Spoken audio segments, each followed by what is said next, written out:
సంపూర్ణేష్ బాబు తెలుగు ప్రేక్షకులకి ప్రత్యేకంగా పరిచయం అక్కర్లేదు. హృదయకాలయం, కొబ్బరిమట్ట వంటి సినిమాల్లో ప్రేక్షకుల్ని కడుపుబ్బా నవ్వించారు. సంపూర్ణేష్ బాబుకి ప్రత్యేకమైన ఫ్యాన్ ఫాలోయింగ్ కూడా ఉంటుంది. హృదయకాలయం సినిమాతో ఇండస్ట్రీకి ఎంట్రీ ఇచ్చారు. ఈ మూవీ విజయం సాధించడంతో తర్వాత కొబ్బరిమట్ట, బజారోడి సినిమాలో నటించారు. తరువాత మెల్లిగా సినిమాలకి ఆదరణ తగ్గడంతో ప్రస్తుతం పెద్దగా సినిమాలు చేయడం లేదు. అయితే బిగ్ బాస్లో కంటెస్టెంట్స్గా వచ్చిన అతడు బుల్లితెరపై కూడా మంచి గుర్తింపు అయితే పొందాడు. అయితే సెలబ్రిటీ హోదా వచ్చినప్పటికీ అతడు సింపుల్ లైఫ్ని లీడ్ చేస్తారు. ఆడంబరాలకి పోకుండా సాధారణ వ్యక్తిలాగా ఉంటారు. స్టార్డమ్ వచ్చినప్పటికీ ఇప్పటికీ తన సొంతూరు సిద్దిపేటలోనే జీవిస్తున్నారు. అయితే ఒకసారి ఆయన బస్సులో ప్రయాణించిన సంఘటన గుర్తు చేసుకున్నారు. గతంలో సిద్దిపేట నుంచి హైదరాబాద్ రావడానికి ఆయన బస్సులో ప్రయాణించారట. తాను బస్సులో ఉన్నానని తెలిసి బస్సు ఆపేశారట. మొదట ముఖానికి కర్చీఫ్ కట్టుకొని ఎక్కిన ఆయన తర్వాత కర్చీఫ్ తీసేశారట. ఆ బస్సులో ఉన్న ఒక వ్యక్తి తనను గుర్తుపట్టి, సార్ మీరా బస్సులోనా అంటూ షాక్ అయ్యారు. మీరెక్కరా అని సర్ప్రైజ్ అయ్యాడు. అతను హడావిడి చేయడంతో ఆ విషయం డ్రైవర్ వరకు వెళ్ళింది. ఇక బస్సులోని అందరికీ నేను బస్సులో ఉన్న విషయం తెలిసింది. అంతా ఎంతో ఎగ్జైట్ అయ్యారు. దీంతో ఒక చోట బస్సు ఆపేశారు.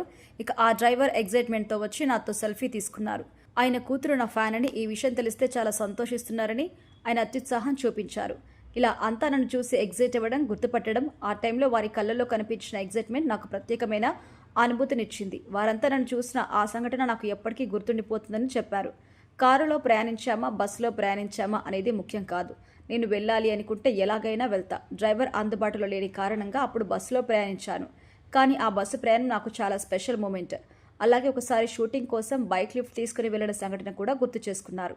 ఒకరోజు షూటింగ్ టైం అవుతుంది. బయటకు వచ్చి ఒక వ్యక్తిని లిఫ్ట్ అడిగాను. భయ్యా నన్ను పెద్ద ముగుడి దగ్గర డ్రాప్ చేయవని అడిగాను. దిగాక నన్ను గుర్తుపట్టి అతడు షాక్ అయ్యారు. స్టార్డమ్ ఉన్నంత మాత్రాన కారులో తిరగాలని నేను ఎప్పుడూ అనుకోలేదు. అందుకే ఆ టైంకి నాకు ఏది అందుబాటులో ఉంటే అందులో ప్రయాణిస్తాను. అందుకే నన్ను మోహన్ బాబు గారు కాస్ట్లీ పనోడివి అంటారు. నా ఉద్దేశం కూడా అదే. ఒకరోజు మోహన్ బాబు గారు షూటింగ్ టైంలో నాతో ఇలా అన్నారు. ఏమయ్యా టైంకి వెళ్తావా అని అడిగారు. టైంకి వెళ్ళు, నువ్వొక కూలోడివి, అతి కాస్ట్లీ కూలోడివి. 6 గంటలకు వస్తే 6 గంటలకు వెళ్ళు, 8 గంటలకు వస్తే 8 గంటలకు వెళ్ళు. టైం సెన్స్ అనేది ఉండాలి. 6 గంటలకు ప్యాకప్ అయితే నువ్వు వెళ్ళిపో అని అన్నారు అని గుర్తు చేసుకున్నారు. గతంలో అతడు చేసిన కామెంట్స్ వైరల్ అవుతున్నాయి. ఆయన సింప్లిసిటీకి నెటిజన్స్ ఫిదా అవుతున్నారు. స్టార్డమ్ వచ్చినంత మాత్రాన గర్వం లేకుండా తన మూలాలు మర్చిపోకుండా ఉండడం అంటే అది సాధ్యం కాదు. సెలబ్రిటీ హోదా వచ్చాక సాధారణ వ్యక్తిలా ఉండడం చాలా కష్టం. కానీ సంపూర్ణేష్ బాబు మాత్రం తన మూలాలు మర్చిపోకుండా సాధారణ జీవితం గడపడం చాలా గొప్ప విషయం అంటున్నారు నెటిజన్స్.